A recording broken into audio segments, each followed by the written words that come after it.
It's our pilot show. This is the pilot show. Let's. And we don't even have a name for the podcast yet. No, we don't. What should the? I mean, we came up with some good names there. I just don't know if that's the way to be. If we had anybody listening to our show, we could ask them for recommendations. But we don't. Where's the list I made? Yeah, I mean, I know I wanted to make it something having to do with the dying and the end of the world. Yeah, death and dying. But I have a list. I just don't know. A new show. No, just ideas for the show. No, I don't know. But we'll come up with the name. I don't want people to identify exactly who I am, like I did the last show. Dr. J. Dr. J. Yeah, but Dr. J, man. So now any people listen to us to think of a tall black dude with an afro. What, you saying I'm not? Yeah, you sound just like him. Are you saying I'm not a big black dude with an afro? Come on, man. Shit, man. My people could be very upset. That's what we got to stop. We got to stop getting the clicking out of there when we say hard P's and stuff like that. We do have those spit guards. That's what it's for. But yeah, I'm trying to you adjust. said don't use the spit guard there. So I'm trying to adjust the level. Well, if we get boom mic holders, then we can throw them on there. I know. I love the boom. It's one thing I always like. I'm starting to feel your idea there of a boom. I think we should. What if something to put around my neck? Something to go. Something short of a noose that I could. The thing is, though, every time you move, like these things are, they're really hot. They hear every movement. So a boom, when it's not attached to you, it would be the best. At least we're not hearing the clock ticking over your shoulder there. No, well now we got Hawaii. Yeah, this is very chill. Yeah, this is like a. Speaking of Dr. J, yes. I came up with some new names for the cat. Did you really? Yeah, Mulius Irving. God. He was Take a second to think of that. Mulius Irving. Patrick Mewing. Okay. And the best, Orange Mulius. It's not really orange. It doesn't matter. I can see if it was Trump's cat. It doesn't matter. Orange Mulius. Trying to get Trump as some Orange Mulius. Orange Mulius. That's funny. I still think Mewey Lewis is the best. Mewey Lewis is the best. No, I think actually the best was Cat Benatar. Cat Benatar. When he was still girl. When he was a girl still. You thought he was a girl. Oh my God. Dude, bad news. Wow, my cat's got balls. Yeah, dude. The best is I have Time Hop on my phone. You ever see that app? Time Hop. Time Hop. So if you have Time Hop and you use social media like Facebook and Instagram and stuff like that. Yeah. Every day it throws you. It goes, oh, you have a new Time Hop, and it shows you stuff you posted from years ago. Facebook does that automatically. Yeah, but Time Hop's cooler. It like gives you stuff that you did like 8 years ago that you forgot about. It's cooler than Facebook. And it was and it was throwing me stuff about pictures I posted when I thought he was Cat Benatar and everything. And I was like, oh man, poor cat. That was the best. For people who don't know, I tell the quick story about how the cat came to be again. How the cat came to be? Yeah. Not how the cat was made. I mean, how you ended up with the cat. Yeah, when you called me up that night, I remember I was on my way home from work. It was a good thing. I was at work late that day. Right. You were closing, and you were like, "Hey, man, you want a cat?" Wait, you know what? I should tell you something. I should tell you before we even get to that. I should tell you that ever since, because that was during our first show, right? That was a few months after we started our first show. We started in June, and this was Thanksgiving. Before or after? Before we already had the show. Right, that's what I'm saying. Yeah, we already had the show. Well, this is the thing. So it was a few months after the first show. Okay, this is the thing. I remember when we started the show, you telling me about Laura and how when she moved out, she took the cat. Yeah. That was a great story because the cat, it was her cat originally. Yeah, but he loved me, though. He loved you, he hated her. I think just to spite you, she took the fucking cat. She told me I could have him and then took him. And that sucked. I was heartbroken. And I never told you this till now. And this is I'm right here on the air. I'm telling you, I felt really bad, and I've been looking for a cat for you for a long time. I have. I mean, everybody that I know that has cats or has strays or whatever, I was asking them if they had. I don't want to get you a grown cat. Yeah. I said no, they suck. I mean, I hate cats to begin with, but I didn't want to get you a grown cat that already had a personality. Yeah, you got to have something that you can mold and yeah. Right. So I was asking everybody to look for kittens or this or that or whatever that people were giving away, and And I had been in the process of that for a while when it was the last show before the last day before Thanksgiving, right? It was Thanksgiving Eve. Yeah, it was Thanksgiving Eve. Okay, right. And I was coming home from work, and my phone rings, and you were like, dude, what are you doing? And I'm like, I'm coming home from work late. Yeah, man, you want a cat? And I was like, I was like, I'm not sure if I'm ready for one, blah, blah, blah. You're like, well, there's this little Decide thing. right now. Yeah, there's this little thing meowing out front of my office. Because people were coming in all afternoon to see me and telling me there's a cat outside in your parking lot. Yeah. And I said, what are you talking about? And they said, it's like a kitten, and it's going, because it was cold outside, it was going from the underside of one car to another to another. Yeah. And I think I had a smart car with me that day. No, one of the cars it was under, I think it was like Bethany's car or something. Oh, was it? Yeah, and it was like real low to the ground. Okay. And anyway, you're like, well, dude, you're like, the cat's here. You're like, I'm closing up. If you want to see this thing, it's here, meowing, crying. Otherwise, I can't vouch. Yeah, it's crying under a car or whatever. So I'm thinking about it on my way home, and like as I'm coming off of 33 onto 80, and I'm seeing the Main Street exit, I'm like, shit. I'm like, all right, I got to go in there. And funny thing is, when I left, I didn't give it another thought. Yeah. It was like, the best part is, and this is the funny thing to people, is that, and I guess it is funny, I don't know, because yeah, I don't get on the ground very much, and so I'm here. I get here, and I just stand in the parking lot for a second. I start hearing a cry. Right. So I go over to the car. I bend over a little bit, and I could kind of see him, and I had to get all the way flat on the ground.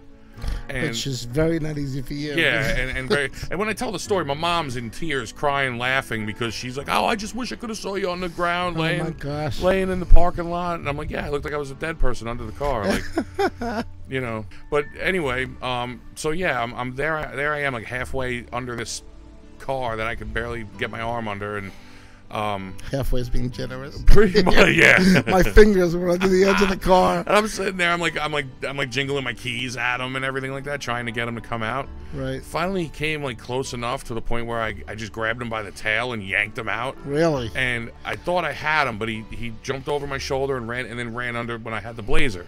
Yeah. He ran under. So you had him by the tail and you let go of him? I had him by the tail. He got out. He just freaking, he like clawed on me. I had him by the tail like this. He jumped on my chest. You're lucky to rip your eyes out. Went to jump over my shoulder. Hey, those little baby claws. They didn't really hurt. Yeah. And then he just jumped over my shoulder, and his tail slipped out of my hand. And he ran under the blazer. So I'm like, shit. Like, all right, what can I? I'm not gonna spend the whole night going underneath each car. And I'm sitting there now. I'm like, all right, I saw him. I touched him. I can't leave without him. Oh, God. You know, that's what I said. I was like, I can't leave without him. He's crying and shit. It's fucking cold. It's Thanksgiving. You know? So what did I do? I called my dad, who's like, he's the Beastmaster. I always said he's the Beastmaster. Right. He can tame any animal. He talk to any animal. Kitten whisperer. It doesn't matter what fucking animal it is. He can do. So I called my dad, and I'm like, Dad, what do I do? And he's like, get the keys out. Do it also. I'm like, I did that shit, And then as I'm talking to my dad, I just looked down, and there he is, like circling around my feet. Really? And I was like, oh shit! And I just slowly bent down, picked him up. He let me pick him up. I stuffed him in my sweatshirt, and that's the most amazing thing in the story, because the cat already knew that you were trying to grab him, and you know he came back. Scared as hell. He came back, so I stuffed him in my shirt and brought him home, and that was it. But yeah, I seriously thought the thing was a girl for months. Did you ever ask the vet to approximate how old it is? They told me when I went to get that done. What to have his to have the beanbag cut off. Beanbag. Because that's what it looked like. They went from having balls to no balls, to balls to no balls. To no balls. Yeah. They said almost a year around that time, so I figure he's like a year and a half old now, or something like that. A year and a half old. So he was. I think when I got him, when he was here, he was like close to newborn. He was a couple months old, or maybe close to 6 months, or something like that. Because he wasn't a bit like, when baby kittens, they could fit in the palm of your hand. Right. He wasn't like that. He was like a two-hander. Okay, so then in that case, he'd be about 2 years old now. Close, maybe. He was 6 years old in November. I say he's about a year and a half, maybe a year and 8 months, something like that. Yeah, yeah. And now he's like the size of fucking 3 footballs. Like I can't. I mean, I know that these animals grow really quickly, when they're young. But that cat was so small. Yeah. When I see pictures of it now. Yeah. And did I tell you how he's a honey ham addict now? No. Well, when I brought him home from here. So am I. Well, when I brought him home from here, like, I didn't have fucking cat food. I didn't have a litter box. I didn't have none. So I took him home. I took him in the house, and the only thing I had was freaking honey ham, cold cuts. Right. And I chopped up some for him, and that was the first thing he ever ate. And I eat it all the time too, so I buy it. And where did he pee that first night? Well, that was the whole thing. I gave him. I took him home. I put him on the floor. I gave him some honey ham. Yeah. I fucking told him, I was like, all right, man, I'll be right back. Don't tear my house apart. And I left. And I went to the store and I bought a litter box. I bought food. I bought all that stuff. Came back. So within an hour. And this is the best part too, is that like I know people that get stray cats or find them on the street just like I found him, and they're like, how do you train a cat to use a litter box? They're pissing everywhere or shitting everywhere. I brought that litter box home. I laid the sand in it, and it was one of those basic ones where it was just like a shoe box I could walk in. Yeah, yeah. As soon as I laid the stuff in it, he went over, he sniffed it, stepped in it, pissed. This is what I do. That's it. I was like, you were the best. Like, wow. So he's never had an issue. That's so he crazy. either may have seen a litter box in his lifetime, or like that's what cats do in the wild. They go to dirt and they shit in it and then bury it. Yeah, I guess that's but the thing is, the cat really, after the jumping out from one car into the other, after that, never showed any sign of being afraid. Or well, no, I mean, he was kind of skittery. Like, still to this day, when he was a baby, still he would let me hold him. I can't hold him now. Well, you've gone through different phases with him over the past year or so. But like, it is very afraid of other people. Not me though. Oh, really? Like if I'm not home and if I'm gonna stay somewhere or something like that, and I gotta have like mom come over feed the cat. The cat will run and hide all day long, stay upstairs because holy shit, and a stranger was in the house. I'll tell you something. Like, I don't have any experience with cats. I don't care for cats, and because they have attitudes, and I don't. It depends. I've seen attitude ones. I've seen cool ones. I just never like. I like to play with an animal, and cats. The rare cat will play with you. Most of them are just. This guy plays fetch with me every night. Well, maybe you got a dog and you don't know. That's what it is. You thought it was a girl, it's a boy. Yeah, maybe now it's a dog too. Jesus. So, but I remember this guy that I used to know who was a friend and then turned out to be a fucking asshole. Had asked me to watch his cat while he went away for a week, and I had the key to his apartment, and he would say just go in and change the water and give the cat some food, and and I did it every day for a week. Yeah, it's easy. And then when he came home, first thing he did was come into my office to see me before he went home. And he said, how'd it go with the cat? And I said, I have no idea. Never saw him. What do you mean? I said, I never saw the cat. Yep. The cat, I looked around. I didn't go out of my way to search his apartment, but I looked around to see if I could see where the cat was. He says he's probably upstairs or whatever. And I'm like, who needs a freaking animal like that? You know? But that's the thing, though, is like when they're home, the cat's not up there. You know what I mean? Like when I'm home, like... my dude's waiting in the window for me to come home, and then I come home and he's like by my feet all night. Then it's out of the ordinary as far as I know for a cat. Yeah. Because I know a dog will come, a dog will be the center of attention the whole time. But the funny thing is, the dog does that if you just go out to get the mail. The dog thinks, I thought you'd never coming back. Yeah, dogs forget. I thought you were going to go forever. Like I do this every freaking day, man. As soon as you close the door, you come back 5 seconds later. Oh my God, you're back. Holy shit. I had no idea. I didn't know how I was going to eat, drink, what, You were gone for 3 days. No, I was gone for 3 minutes. 3 minutes, 3 days. I'm a dog. What do I know? I'm going to act the same way when you come home either way. And that's another thing. A dog appreciates everything you do. Yeah. I always think it's funny when the dogs have birthdays, they buy gifts for the dog, or they buy doggy cupcakes, and but the funny thing is, the dog almost seems like he appreciates it, like he knows. Yeah. A cat doesn't give a damn. Here's the deal: is what, Christmas just passed? Did I get a Christmas present? No. Did the cat? Yes. They got a cat named Mice, and I'm like, what the fuck? And then same thing happened the year before. He got presents, I didn't. Yeah. I don't know. I grew up. We had animals in the house, but we were, half my family was so badly allergic to dogs and cats and the dander that we had birds, we had rabbit, we had fish, we had stuff like that. Oh, that's right. You guys are that's a Jew thing, man. You guys are allergic to a lot of animals. Any more than anybody else? I don't know. I just remember growing up. My brother had a peanut allergy. Was that a Jew thing too? I don't know. I think so. just remember growing up, man. All the Jewish kids were always like, "Oh, I can't come over your house. I'm allergic to the dog." Like, you sure it doesn't taste that? What do you know, man? You Jew with your Jew diseases. But anyway, I even had a snake. Oh wow, yeah. I had a garter snake that I just thought it would be cool to have. As a garter snake, like one you find in the backyard. Well, I bought it in the store. Oh, I don't know where they found it. Because back on Long Island, we used to have them in the backyard. Well, I kept mine in a tank. My sister was very young. She was only about a year old, and she was learning how to speak really well. Yeah. And she couldn't say snake, so she said Nake. So that's why I named it Nake. Yeah. Naque. And I remember I had a big bowl of water in there for it because you want to simulate the wild. So bowls of water show up in the wild. Here's all a the plastic time. bowl of water. A piece of astroturf and simulate your pond. Exactly, a piece of astroturf and a rock, and he was all set with a heat lamp. Yeah. And I used to buy feeder goldfish. Yeah. And I put 2 of them in like every week because the snake only have to feed once every 42 years, but once a week I put it in two little tiny fish. Like nickel a piece, that kind of thing. And you think, your life is worth very, very little. I used to get goldfish when I was a kid. They were a dime. When I was. Well, I'm older than you. So that's nickel. right, nickel. So one night I put the fish in, and I used to watch the snake stalk the fish. Yeah. And it was like I was a serial killer, and I was like, this is really good, Unleash the fury, Mitch. He's gonna fucking get you. You ever seen that? What was that? Road Trip? Well, yeah. When Tom Green's putting the mouse in the snake gate, unleash the fury, Mitch. Yeah. Unleash the fury. I was the same way.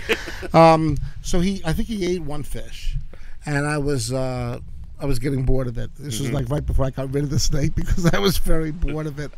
But I remember that night waking up in the middle of the night because that was before I had to go to the bathroom every 15 minutes like I do now. No, jeez, yeah, tell me about it. But I got up in the middle of the night because I smelled something really bad. And what happened was, I don't know if snakes have to eat their animals that they eat head first. Yeah. And as the animal wriggles to get away, it actually gets further down the snake's throat. Yeah. Well, it caught the other fish by the tail. Okay. And it was eating the fish as the fish tried to get away out of its mouth. And as soon as it gets past the hinge of its throat, it starts to digest whatever's there. So the front half of the fish was still alive and trying to get away, while the rear end was being digested. So that's a nightmare. And the snake was choking. But I was like, I don't give a damn. Let the snake drop dead. I'm not putting my hands in there. The hell with it. And so I went. I'm going to go back to sleep. I'm not dealing with this. And in the morning when I got up, the snake was still alive. It was doing all right. But the fish was out of its throat, and it was on the astroturf, dead. Yeah. But the back half of it was digested, and the front was still intact. Oh, man. And I said, you know what? I think Nick has to go. Yeah, I'm done with this. I'm done. So a family friend took it and gave it to his kid, and I don't know what he ended up doing. Damn, that's sick. It was the same kid that took my photography equipment. But yeah, it wasn't until we got a little bit older, and my mom. Did I ever talk about my mom and her impulse buying? Oh yeah. Really bad. Yeah. Really bad. We ended up with a piano and a Cadillac limousine and all kinds of things because of her impulse buying. But she went one day to pick up some, I think, Italian food that she ordered that wasn't ready yet to bring home, and she went down the street. Move your hands on that mic. Oh, I can tell a big difference. Really? Yeah. Oh wow. Wow. Okay. Yeah. And she went down the street while she was waiting, and she bought a dog. And she went back, and after deciding she couldn't really decide between 2 different dogs, she went back and got the second one. Wow. Two dogs. We couldn't have any dogs in the family. She bought 2 dogs. Wow. And she got home and she called my father at work in Brooklyn, 45 miles away, and told him. And he had an allergy attack over the phone. See, when I tell you about these allergies, he started sneezing and coughing, and he's like, I can't even breathe. And she said, after just telling him that she bought 2 dogs, he's just thinking about coming home to it. But they were short-haired chihuahuas, and they had very little dander, if any, and nobody in the family ever had reactions to them. And that's what she's got now, right? Yeah, we always had small dogs after that. almost always Chihuahuas. She's had a Pomeranian, and I think she had Pomeranian. No, that was it. She had one Pomeranian, but the rest of all been Chihuahuas. I just laugh whenever I hear about Pomeranians from Big Lebowski, when John Goodman brings the Pomeranian to the bowling alley. I don't remember that. Hey, and they're like, because it was his ex-wife's dog, and he's watching it for her, or whatever. Yeah. They're like, "Why you bring the fucking dog to the bowling alley?" He's like, "I didn't buy its shoes, dude. It's not taking your fucking turn, man. Like, it's a Pomeranian. It's got papers. It's got papers." Oh, man. I love that flick. Yeah, so we always ended up having Chihuahuas, and nobody had reactions. They were always short-haired dogs. And they were like, I mean, I had fun with them. You know, we really wanted a big dog, but we couldn't have a big dog, so we made do with a bunch of little dogs. A bunch of little dogs equal one big dog. It's like winning prizes at the boardwalk.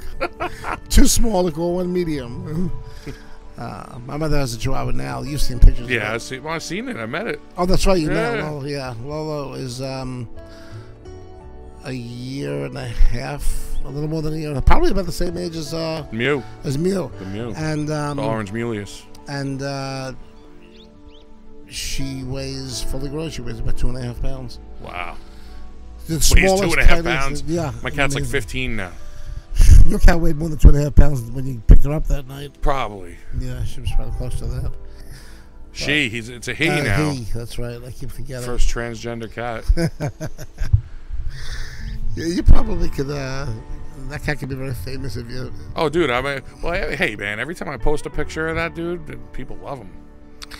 Yeah, well, the cat's got a lot of personality. He doesn't. He's got personality. Like when I whip the phone out, he knows he's getting a picture. So he like poses in certain ways and stuff. It's pretty crazy. The cat's so fucking vain. Yeah, it's nuts. A picture. Wait a minute.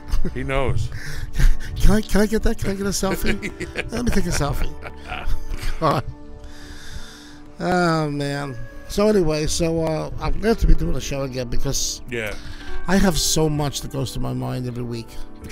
And I'm always, even when I see you each week, I'm always like, man, we get into a conversation. I know. Here's another show we're wasting. And then we're wasting it, yeah. And I haven't even made notes lately. Things have been coming through my, Dude, everything's been, work for me has been hectic as shit. Like, I could probably come up with some stuff to say, but it's just, I gotta dig through all the freaking bullshit first in my brain. It's just been a crazy time in general because the country's going through so much crap right now. Yeah, man, but that's all right. Let's celebrate and tear apart one of our country's oldest cities because the Eagles won.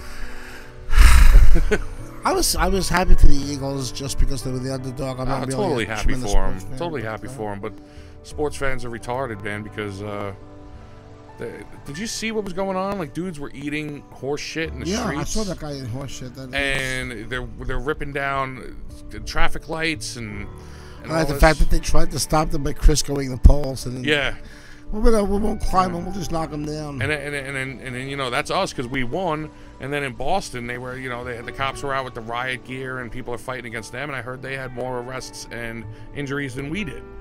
I'll tell you, if you're a city manager or a mayor of a major city with an NFL team, you got to really be very ambivalent about whether your team gets to the Super Bowl. But I still don't understand why it gets to that point. Why does a sports team winning something make this happen? There's a reason why they use the word fanatic. Philly, yeah. Well, just in general. In general, yeah. Okay, fans are. There's a crazy obsession, but it comes out of the whole, territorial me versus you thing. I always think about something which is so apparently combative, but it really isn't. When you think about soccer teams down under. Yeah. Okay, when they do the haka. You seen that? No. No? No, I don't think so. I may have. I don't know the name. Okay, it comes from New Zealand. Okay, when the warrior tribes of New Zealand, the native tribes, would do a dance, a ceremonial dance amongst themselves to get themselves riled up for the upcoming battle, and then when they came face to face with this is millennia ago when they were fighting with spears and rocks, face to face and hand to hand, and they would get face to face with their enemies, and they would do this haka, which is a chant Okay. It's a dance and a chant where they make these crazy faces, and to try to intimidate their enemy, and then go into battle with this really hyped up sense of of fanaticism. Well, I mean, they all beat their own chests, and all the soccer teams or football teams, overseas and all that stuff. I mean, yeah, the fans are all crazy. They all do those big sing-alongs and everything. Is that what you're talking about, like stuff like that? Like, no, I'm just saying in general. It's the word fanatic doesn't just mean you follow the team and you. No, it's a lifestyle, you live by it. It's a fanaticism. It's and you come close to losing your mind. But some of these people go over it, and it's just crazy. It's crazy. Well, in Europe, they got fights at those soccer games all the time. Oh, people die. People fight the players because they lost. Yeah. You know what I mean? Like, these players got to be escorted out, and, Sometimes they fight when they win. Yeah, like you saw what happened in Philadelphia. Yeah. But the vandalism, the breaking windows. Right. That's what I don't get. Like what they were doing in Philly, I was like, oh, you guys are flipping. Let's flip cars. Let's pull down light poles. Like, that makes no sense. This is something that struck me as interesting this morning.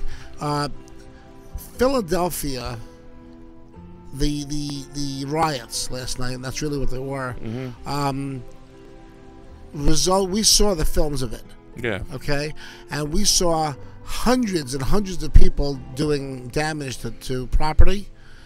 It took 24 people to rip down the Ritz-Carlton awning, and then there were people pushing down light poles and flipping cars over and smashing the windows of Macy's. People were destroying the inside of Wawas and stuff. Oh, right? Okay, nobody died, which was amazing. No. But you know how many arrests there were altogether? Like 12. 3. No, there was. According to Good Morning America. Do I have it? I might have it backwards, because I knew it was 12 and 3, either injuries and arrests. So I thought it was 12 arrests, 3 injuries, or like 3 arrests, 12 injuries. Arrests. Okay. So there were so many more people that did illegal things than were arrested. Yeah. And I don't understand how that was. Yeah. But I saw a video of a guy dancing on top of a moving police van. I saw that. Yeah. And the cops were not bothering. And to tell you the truth, Trevor Noah said the reason the cops didn't go after anybody was that the crowd was basically white. but I can't blame them. I think a cop trying to get in the middle of that melee could have been the only person that was killed. Yeah. I would make a terrible cop. I'd run away from every damn thing. Really, I have no. I don't have the psychological makeup in me to rush toward an emergency. Yeah. And that's why I always think like first responders. George Costanza, fire, pushing old ladies down, little kids. Get out of here! Run! Right, pushing the kids, the old ladies, and the clown out of the way. But that's one of the very few things I always give money to is the rescue units and the fire departments. These people run toward. You see a fire, you don't run toward a fire. You run away from a fire. My very good friend Walt, his older brother just passed away from. He was in 9/11. He was with the fire department and one of the guys that was in 9/11 that had complications ever since. From breathing in all the stuff, it just passed away from it. Really? Dude's a hero, though. You know what I mean? I can't take anything. Not that I want to. I can't take away from these people. It's amazing what they do. But I don't know. I don't look. To even put this out there without being able to really explain it, it's going to be stupid. But I don't look at police and firefighters the same way. People always talk about them in the same sentence. Yeah. Police and firefighters, the first responders and things. You got more respect for the firefighters, don't you? I do. First of all. I do too, actually. First of all, and again, I may be completely off base on a lot of this stuff, but I believe I'm right when I'm saying I've never heard of a volunteer police department. Oh, no. So that's one thing that's very, I give a lot of credit to the. They do not get paid very much, though. They don't get paid much. But they that's get paid. One thing I know. But there is a volunteer. Keep popping over there. There is a volunteer aspect to firefighting. Right. As far as police are concerned, You know, we hear a lot of problems with corrupt police in our country. Oh, yeah. And I know that it's not, well, at least, you know what? I can't say I didn't know it's not the majority. I have no idea. Absolutely no idea. But when was the last time I heard about a corrupt paramedic? Or a corrupt firefighter? You know what I mean? A firefighter, I'll give you an example of something, okay? My first wife, my practice wife. The PW. She died a couple of years ago. Yes. About 6 months after our divorce. My daughter went to the house to check on her, and she found her face down in the bedroom. Danielle found her? Danielle found her. Oh, wow. Face down. I didn't know that. Yeah, she, neither one of my girls had heard from her. So my daughter, Bethany, who lives in Maryland, called her sister who lives here and said, you know, go check on Mom. Nobody's heard from her for a couple of days. And they found her, you know, on the bedroom floor. Oh, wow. Was she there for a while, or was it like that day? She was there for about 30 hours, is my guess. Wow. We kind of tried to figure it out. It was about 30 hours. I believe she died in the middle of the night, and then they found her... The next day. Not the next day, but the day after. Day after, yeah. Okay, so 3 in the morning till 10 in the morning the next day, the 2 days. So, when the police didn't allow my daughter or myself to go into the house to see her. The police broke into the house for her and found her and told her that she was in there, but they didn't let her go in to see her. Okay. They said, stay outside and we're going to, you know, bring her out on a stretcher, you know, covered up and everything, which is what they did. But they were in there for a good hour or so, milling around and this and that. And there was a good amount of things missing from the house. So somebody else was in there. From drugs, you know, from prescription drugs that were in the medicine chest, to jewelry, to there were things missing. So someone was with her. No, that's not what I'm alleging. Oh, okay. I'm alleging that the police were in the house for a little longer than it takes to just wrap a body up and take her out of the house. Yeah, assess the situation and get out. Right. I got you. So there are things that the girls went in after and just did not find, no matter where they looked in the house. So you don't imagine that there are too many firefighters who go into a burning house and check the drawers of everything. Oh, please, you know what I mean? Yeah. So I don't put police in the same category as paramedics or firefighters. And that's another thing. Why are firefighters so often paramedics and vice versa? When did they hook up and become the same thing? Well, I think it. How come the police aren't paramedics? When I was going to high school, and like that's when they start, like, you know, you start having some friends like being interested in. I want to be a paramedic. I want to be a fireman or whatever, and you can join the local volunteer, whatever. I mean, at least in my area, the paramedics and the fire department was like the same. It was like the same unit. The ambulances and the fire department was. All right, but that's not. That's as far. That's the only reason why I know. I mean, like. It's a universal as far as I know, but I know that EMTs are very often firefighters. Well, that's what I'm saying. It's like they're not police though. Police like they were under the same roof. You know what I mean? The cops aren't. Yeah. But a lot of the times the firefighters are the EMTs, not just that they're together. Yeah. But to find ambulances in the same house, stored in the same building as fire trucks is pretty common. But anyway, getting back to what I was saying, I don't give my charity dollars to the police like I do to the firefighters. Yeah, I hear you. Yeah, to me, there's a difference. But and one of the things is search and rescue. You know, that's something. Until I moved to the Poconos, I didn't hear very much about search and rescue. But up here, with all the woods that we have, and the you know, what they say, the Pocono Mountains, they're actually hills, I think. But I mean, people get lost all the time. Yeah. And you know, these rescue people, they're really that's scary stuff. I mean, you can be out there forever. Yeah. I've noticed that you only have to go into the woods 30 or 40 feet before you get lost. Yeah. You know, you can be very close to the edge of the woods and never know it. And I'm sure that there's been no shortage of people that have died in the woods, very close to being just circling around, just you know, a quarter of a mile away from a road, you know. But if you don't hear traffic, you don't know it. That reminds me of when Paulie and Christopher were stuck in the woods with the Russian. The snow. Oh, that was the best. Eating the ketchup packets. Ketchup packets. That's. Oh man. So well, it feels good to. Yeah, this is awesome. I mean, I hope it's sounding good. Yeah, I think we finally figured it out. We should I want to figure out how to get like those pops out of there and everything like that, especially on your mic. But I also think, you know, if we get booms and we can put the little spit guards on there, that'll stop it too. Right. I think we should mention that we did our first show a couple of weeks ago and lost it. It was such we bad tried. quality we couldn't hear it. That was long too, wasn't it? Didn't we talk for like an hour and a half or something? Something like that. Too stupid to say, let's try it for 5 minutes. Too stupid to be like, hey, wait, are we actually recording anything? And it came out like a pile of shit. Another thing that we should mention too, though, is Thai Orchid. We need to do more than just mention Thai Orchid. Thai Orchid has been our sponsor for our old show since the very, very beginning and right through the end. And it's largely thanks to Thai Orchid that we're going to be back on and doing a podcast.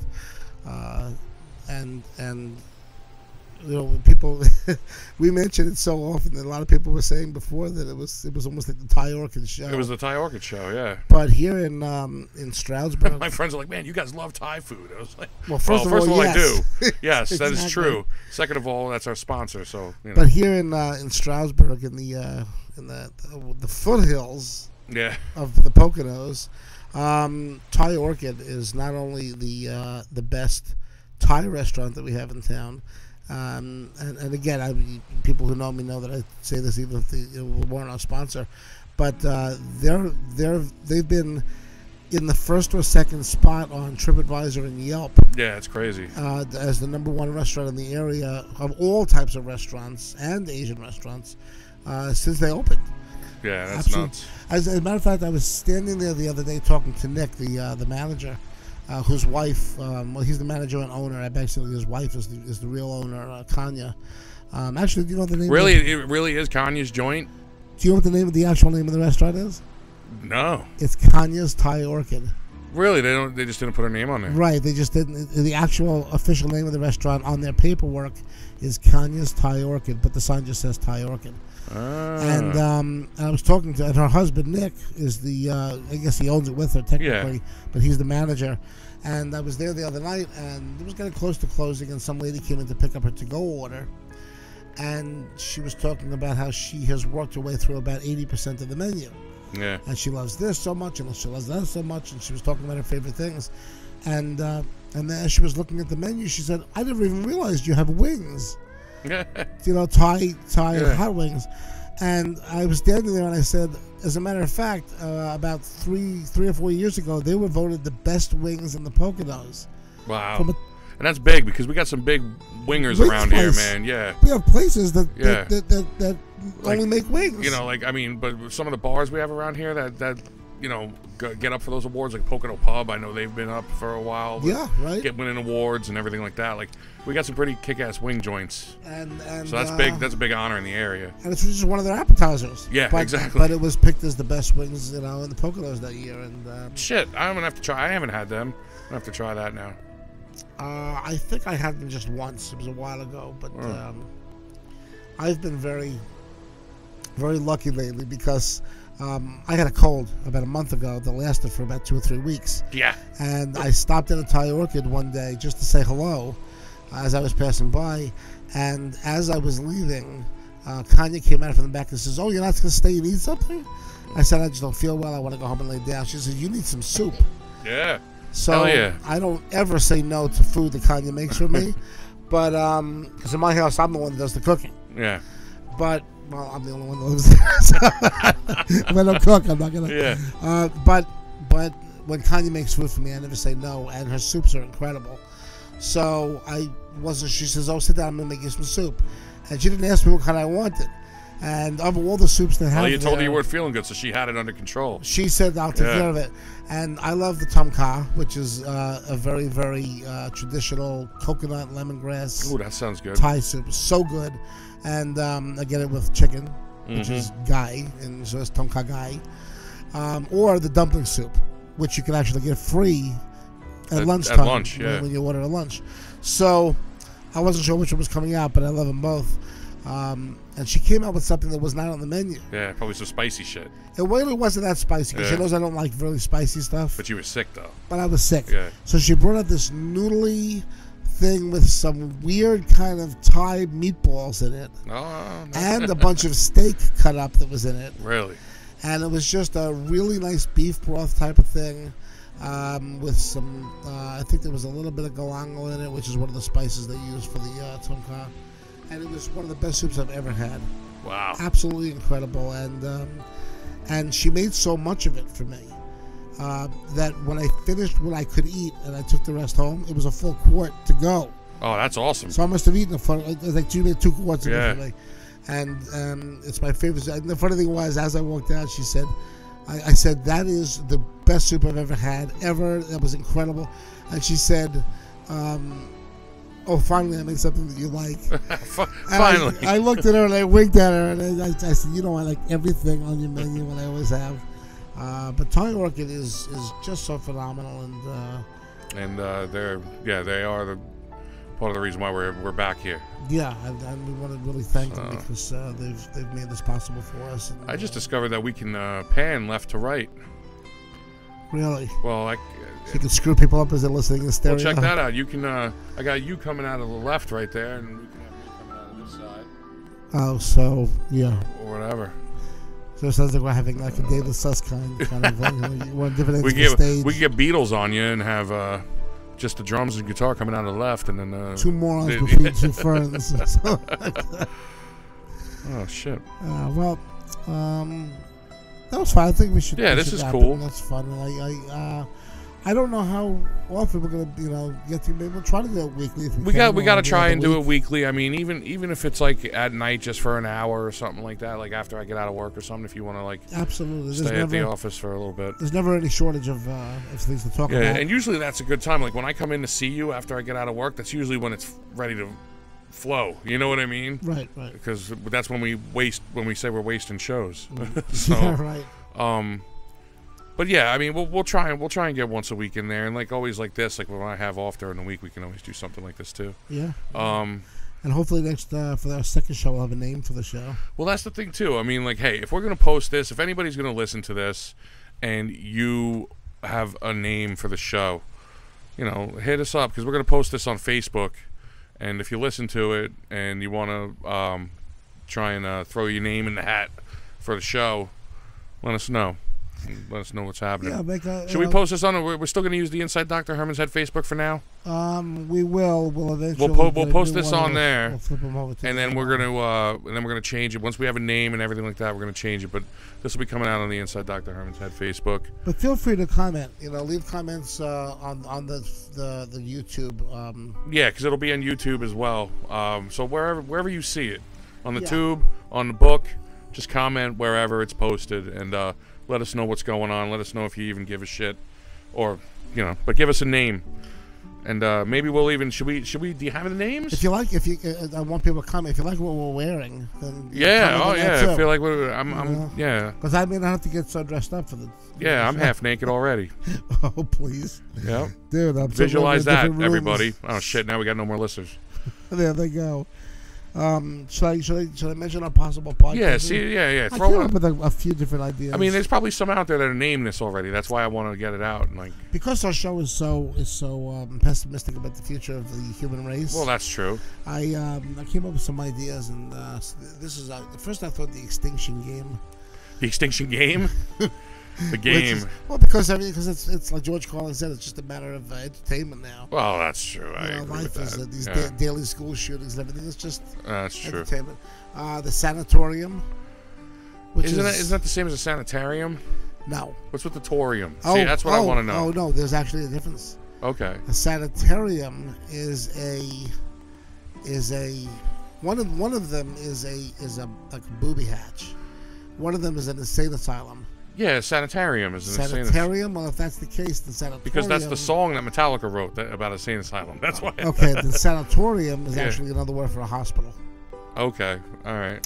A regular type of hospital. Okay, yeah, sanitarium. Okay. So I was thinking about that, but I also thought that was a little too close to Santorum, which you definitely want to avoid. Yeah, well, fuck that. Sorting it out, but it sounded to me that sounded too much like a David Norton song. Yeah, you know? Sorting It Out with Big Show and Dr. J. That's another thing too. Should we call him Dr. J? I don't know. We'll figure that out too. Yeah, Dr. J. That's it. Just makes me anonymous enough, but not too. The Storm. The Storm. Can you weather the storm? Actually, I thought it was being smart when I came up with this one. The Storm Before the Calm. Yeah, no. That was almost cerebral. The How to Go Extinct podcast. The How to Go Extinct? Yeah. The How to. I don't know. But then I came up with the Human Extinction Experiment. See, that's the one I lean towards the most. The Human Extinction Experiment podcast. That sounds like it's got some substance to it. It's very, very grim. Very good. Very, very dark. Good. Yeah. Fuck it. Yeah, I don't give a shit. Fuck it. Yeah, that's true too. That's why I've been trying to slip them in there a little bit during this. Shit, fuck. Actually, the next time I think we should talk about that, because I think that having gone from an environment from an actual radio station where the FCC would ban you for saying such things. Right. Yeah, it's nice. To now where there's no restriction on anybody or anything. Yeah. You know, it's just the opposite. Say whatever the hell we want. It's amazing the FCC still has any you know. See, I'd get excited when we were on the station. If I said hell, I'd get excited. I'll say whatever the hell I want and be like, oh, did you hear me say that? Yeah. Hit the big red button. Yeah, the dump button. Get out of here. Now we got a little red button. We barely even know what it does. Yeah, holy shit. I got to figure this board out. Well, this was fun. This is good stuff. I'm glad. And now it's Tuesday, so maybe I'll go watch some $5 movies down at the mall. Yeah, you go watch some movies. I'm going to go eat dinner with Mom and Dad. I'm going to watch a movie tonight. I don't know what yet, though. I might watch that new Blade Runner again and make sure I don't fall asleep this time. If I don't go to the theater, I'm going to watch that Polka King that you told me about. The Polka King, yeah. With Jack Black. Jack Black. I'll see if I can stand Jack Black for an hour and a half. I love him.